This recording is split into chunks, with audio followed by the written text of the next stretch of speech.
Hello everyone, welcome to my YouTube channel. आज की video में हम करेंगे देवनागरी लिपि की विशेषताएं और त्रुटि सुधार के प्रयत्न जो किए गए थे, प्रयास उनको यहाँ पर करने वाले हैं।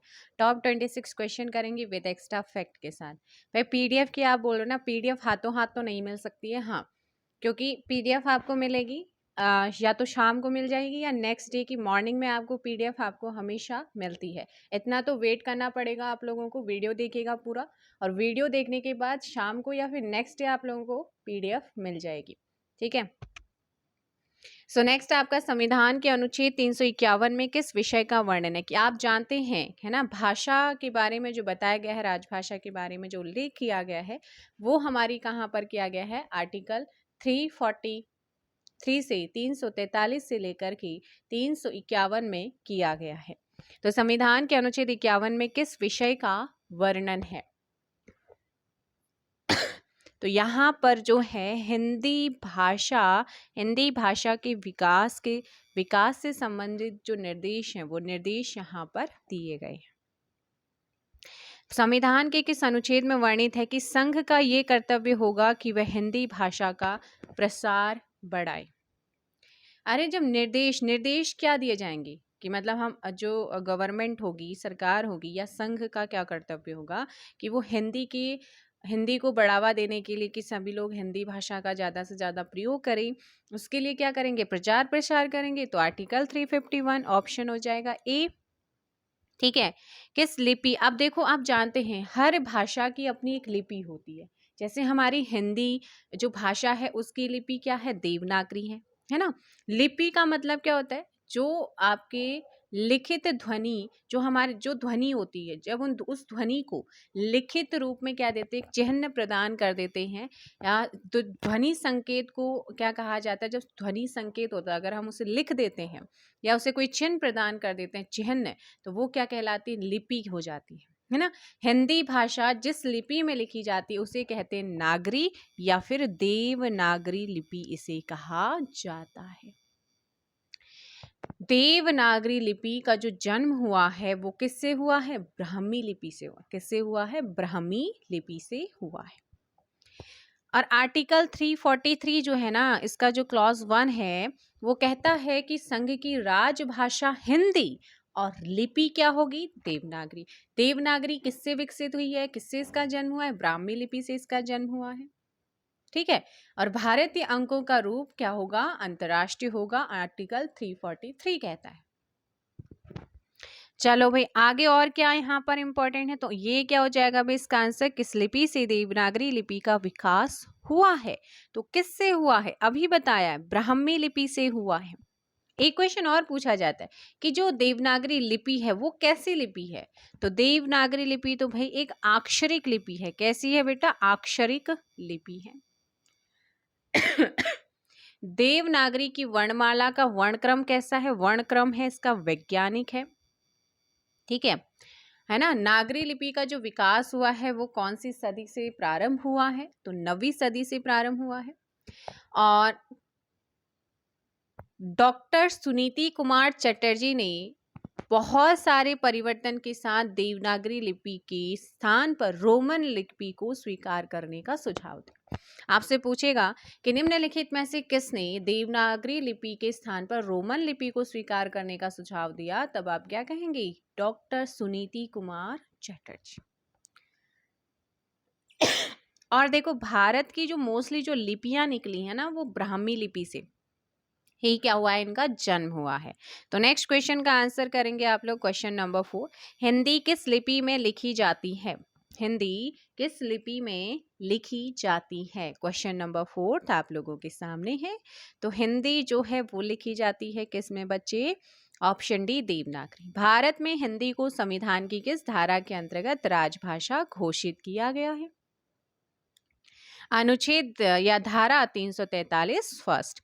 किस तिथि को हिंदी को राजभाषा बनाने का निर्णय लिया गया था? तो ये जो निर्णय लिया गया था मैंने कल भी बताया था, 14 सितंबर 1949 को लिया गया। सो आंसर क्या हो जाएगा यहाँ पर? ऑप्शन डी हो जाएगा। इसीलिए हर साल हम क्या मनाते हैं? राष्ट्रीय हिंदी भाषा दिवस। और विश्व हिंदी भाषा दिवस कब मनाते हैं? विश्व हिंदी भाषा दिवस मनाते हैं 10 जनवरी, क्योंकि 10 जनवरी को क्या हुआ था? 1975 में नागपुर में पहला विश्व हिंदी सम्मेलन हुआ था, इसलिए। और मातृभाषा दिवस 21 फरवरी को, है ना। हिंदी पत्रकारिता दिवस कब मनाते हैं? 30 मई को। अच्छा, 30 मई को और क्या मनाते हैं? किस राज्य का स्थापना दिवस मनाते हैं? फटाफट कमेंट करो भाई। नेक्स्ट क्वेश्चन आप लोगों का हो जाएगा, देवनागरी लिपि का सर्वप्रथम प्रयोग किस राज्य में हुआ ऐसा माना जाता है? तो ये माना जाता है कि सबसे पहले जो इसका यूज किया गया है ना आपकी देवनागरी लिपि का, वो हुआ है गुजरात में। Option C. कौन सी भाषा देवनागरी लिपि में लिखी जाती है? गुजराती को, है ना। गुजराती जो है ये इसका यहाँ पर लिखी गई थी गुजरात में सबसे पहले, और ये जो है गुजराती भी लिखी जाती है देवनागरी लिपि में। नेक्स्ट क्वेश्चन है आपका, देवनागरी लिपि में स्वर और वर्णों की संख्या कितनी होती है? स्वर वर्णों की संख्या कितनी होती है? स्वर वर्णों की संख्या देवनागरी लिपि में होती है 11। Option B. भारत की राजभाषा क्या है? भारत की राजभाषा बतानी है। ऑप्शन हो जाएगा बी, हिंदी है। संविधान के किस अनुच्छेद में कहा गया है कि संघ की राजभाषा हिंदी और लिपि देवनागरी होगी? फिर से ये क्वेश्चन आए हुए हैं, इसीलिए मैं करा रही हूँ। सो क्वेश्चन नंबर 11 का डी हो जाएगा अनुच्छेद 343। देवनागरी लिपि मूलतः है, क्या है? बताया था ना, अक्षरिक है, यानी कि अक्षरात्मक है हमारी लिपि। कैसी है? अक्षरात्मक है। 12 का ऑप्शन ए हो जाएगा। इनमें से कौन सी लिपि नहीं है? तो देवनागरी भी है, गुरुमुखी हो गई पंजाबी की, अरबी है, लेकिन अंग्रेजी नहीं है। अंग्रेजी जो है ना वो लिपि नहीं है। नेक्स्ट है, देवनागरी का सर्वप्रथम प्रयोग किसके शिलालेख में हुआ है? अगर शिलालेख की बात करूं कि किसके शिलालेख में देवनागरी लिपि का सबसे पहले प्रयोग हुआ है, तो वो है जयभट्ट। किसका हो जाएगा बेटा? जयभट्ट। ऑप्शन हो जाएगा डी यहाँ पर सही होगा। देवनागरी लिपि का विकास माना जाता है किससे? ब्राह्मी लिपि से। देवनागरी लिपि की सबसे बड़ी विशेषता क्या है? बड़ी विशेषता, ये एक वैज्ञानिक लिपि है और साथ ही एक ध्वनि के लिए एक संकेत होना, ये इसकी सबसे बड़ी विशेषता। Option C. नेक्स्ट क्वेश्चन है आप लोगों का, देवनागरी लिपि के विषय में क्या सत्य नहीं है? सत्य नहीं है तो यानी कि इसकी उत्पत्ति नगर ब्राह्मणों से मानी जाती है। बिल्कुल सही है। यह वर्णात्मक लिपि है। क्या मैंने इसे वर्णात्मक बताया था? नहीं, अक्षरिक और वैज्ञानिक बताया था। यह दाएं से बाईं ओर लिखे जाते? अरे बाबा नहीं, ये हम लिखते हैं कहाँ? बाएं से लिखते हैं, दाएं की तरफ। ए से जेड की तरफ जाते, आ से ज्ञ की तरफ जाते हैं ना। तो यहाँ पर क्या हो जाएगा आप लोगों का? डी और बी और सी क्या है आपके? गलत है, इसलिए ऑप्शन डी प्रॉपर आंसर होगा। तो यहाँ पर नेक्स्ट है, भाषा और लिपि है क्या? जो भाषा और लिपि होते हैं ना वो एक दूसरे के क्या होते हैं? पूरक होते हैं। ठीक है, एक दूसरे के पूरक होते। और जो देवनागरी लिपि है, सबसे पहले 8वीं और 9वीं शताब्दी में ना गुजराती राजा थे जयभट्ट, तो उनके लेख में मिलता है। यानी कि ये कह सकते हैं कि सबसे पहले ये कहाँ पर लिखी गई या कहाँ इसका यूज हुआ है? गुजरात में हुआ। देवनागरी लिपि बाईं से दाईं ओर लिखी जाती है। जो उर्दू फारसी और अरबी है ना, ये बिल्कुल अपोजिट है, ये दाईं से बाईं ओर लिखे जाते हैं। और भाषा का जो लिखने का तरीका होता है ना वो लिपि ही कहलाती है। नेक्स्ट आप लोगों का स्क्रिप्ट जैसे बोलते हैं, लिखित वर्ण संकेतों की सहायता से भाव या विचार की अभिव्यक्ति को क्या कहते हैं? वर्ण संकेतों की सहायता से भाव या विचार की जो अभिव्यक्ति होती है उसे क्या कहते हैं? लिखित वर्ण, उसे कहते हैं लिपि। उच्चारित ध्वनि संकेतों की सहायता से भाव व विचार की अभिव्यक्ति कहलाती है। तो लिपि हो गया है 20 का ऑप्शन सॉरी। उच्चारित ध्वनि संकेतों की सहायता से भाव व विचार की अभिव्यक्ति को क्या कहते हैं? तो उसे कहते हैं हम भाषा। उसे क्या कहते हैं? भाषा कहते हैं हम। क्या कहते हैं, भाषा कहते हैं। लेकिन लिखित वर्ण संकेतों की सहायता से जो भाव और विचार होते हैं उनको उनकी अभिव्यक्ति को क्या कहा जाता है, लिपि कहा जाता है। देवनागरी में आ की 12 खड़ी का सुझाव किसने दिया था? तो आ की 12 खड़ी का जो सुझाव दिया था वो काका कालेलकर ने दिया था। किसने दिया था? काका कालेलकर ने दिया था। आगे है पंजाबी की लिपि क्या है? बहुत बार ये पूछी गई है, पंजाबी की लिपि क्या है? तो पंजाबी की लिपि है गुरुमुखी। उत्तर प्रदेश सरकार के द्वारा गठित लिपि सुधार परिषद 28-29 नवंबर 1953 को जो बैठक हुई थी उसकी अध्यक्षता की थी किसने? तो इसकी जो अध्यक्षता की थी ना वो की गई थी तत्कालीन उपराष्ट्रपति doctor Sarvepalli Radhakrishnan. Option A यहाँ पर बिल्कुल सही होगा। नेक्स्ट है, किस विद्वान ने देवनागरी लिपि के स्थान पर रोमन लिपि स्वीकार करने का सुझाव दिया था? ये क्वेश्चन मैंने अभी थोड़ी देर पहले बताया था, डॉक्टर सुनीति कुमार चटर्जी। उत्तर प्रदेश सरकार के द्वारा 1947 में गठित देवनागरी लिपि सुधार समिति के अध्यक्ष कौन थे? आचार्य नरेंद्र देव थे। आगे है, नागरी लिपि सुधार समिति के संयोजक कौन थे? और नागरी लिपि सुधार समिति नागरी लिपि सुधार समिति का जो गठन होता है वो होता है 1935 में और इसके जो संयोजक थे वो हैं काका कालेलकर हैं।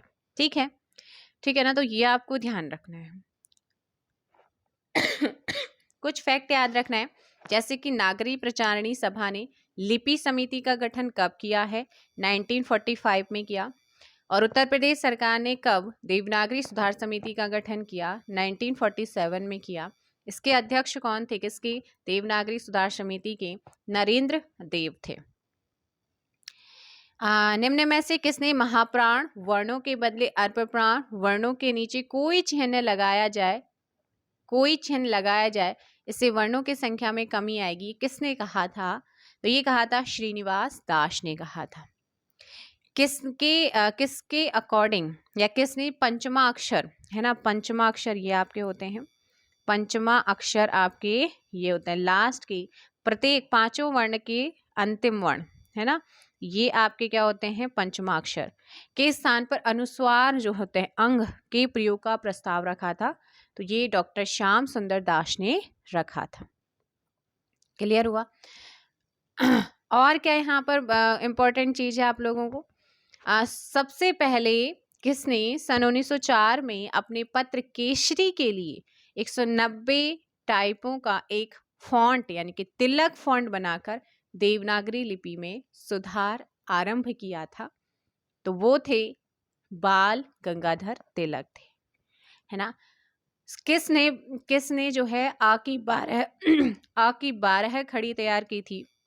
तो वो सावरकर बंधुओं ने जो है आ की 12 खड़ी को तैयार किया था।